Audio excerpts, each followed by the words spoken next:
know that many of you got confused with this problem. Here they are trying to check if you understand chain rule and can work with a data rather than the function given the way we got used to it. Remember, the function can be given as an expression y equals f of x squared plus 3, for example. Graph, which is, for example, parabola, but also as a data. So data scientists all day long stare at tables like these. Maybe they're medical data or stocks data and so on, temperature data. So x here are inputs. Inputs are in the first column 1, 2, 3. Outputs are in the first row. They are outputs of f and g, f prime, g prime. So original function outputs and their derivatives outputs.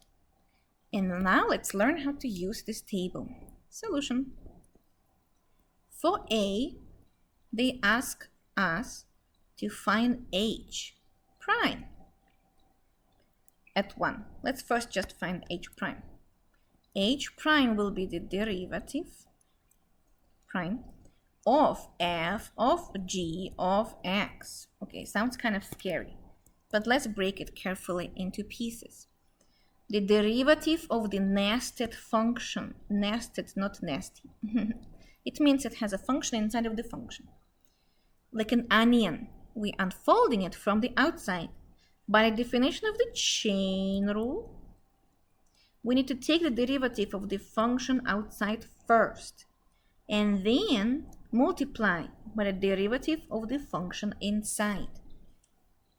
The only interesting thing you need to remember is that the derivative of the function outside is not taken at x. It's taken at the function inside. That's why I like to say that we need to copy the function inside first and then multiply by the derivative of the function inside. So now, basically, this is almost the answer. I have this result. And now I just need to find the numbers for this result.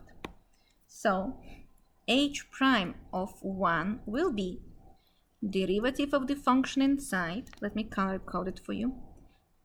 At the derivative of the function outside at a function inside, which is g, and instead of x, I'm substituting 1. Multiplied by the derivative of the function inside at x, which is 1. Oh, that was already kind of hard, so let's continue. Hopefully number part will be easier. Let me find the derivative of g at 1. I now need to look at this last column. The last column tells me that g prime at 1, so I'm looking at x equals to 1 for A, for the whole A problem. And I need to find the intersection at, let me erase everything else so it doesn't get confused.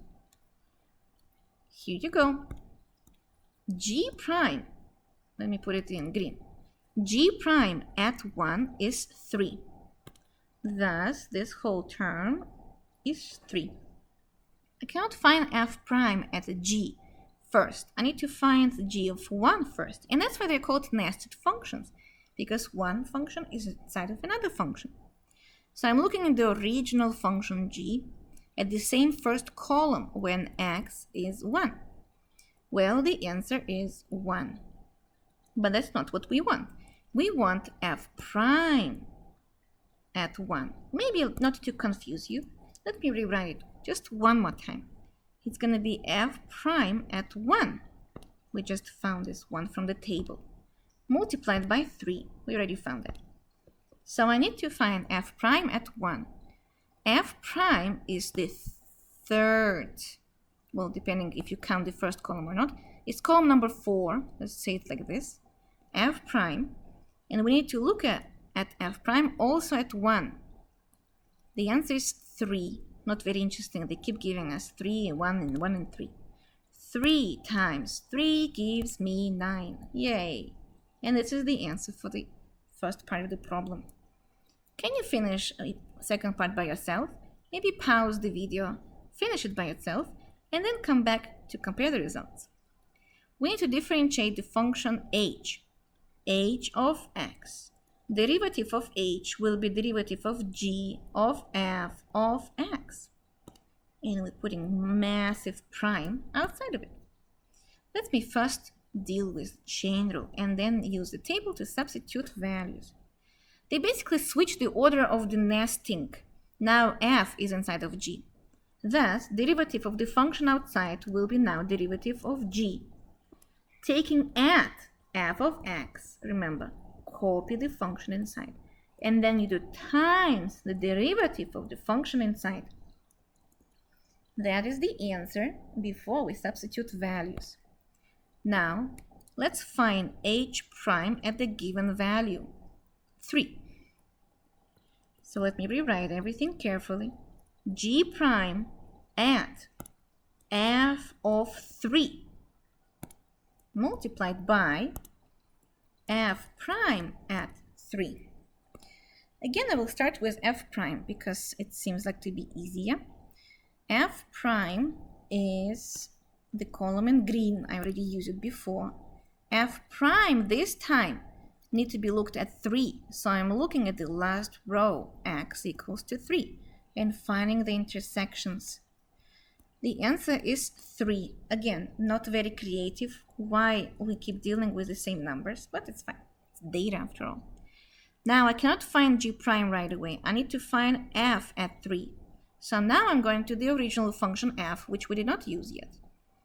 F at 3 is 1. Finally, some kind of different answer for a chance. I don't know, am I too grumpy for this problem? And now the last step will be to figure out g prime at 1. Let me rewrite it for you. G prime at 1 times 3 equals. G prime is the last column at 1. Takes us back to the first row. And the answer is 3. 3 times 3 is 9. You can imagine I have facepalm right now because even the answer is the same. Well, that might not be coincidence because for some functions that is true, that you can exchange the order of nesting and the answer will be the same.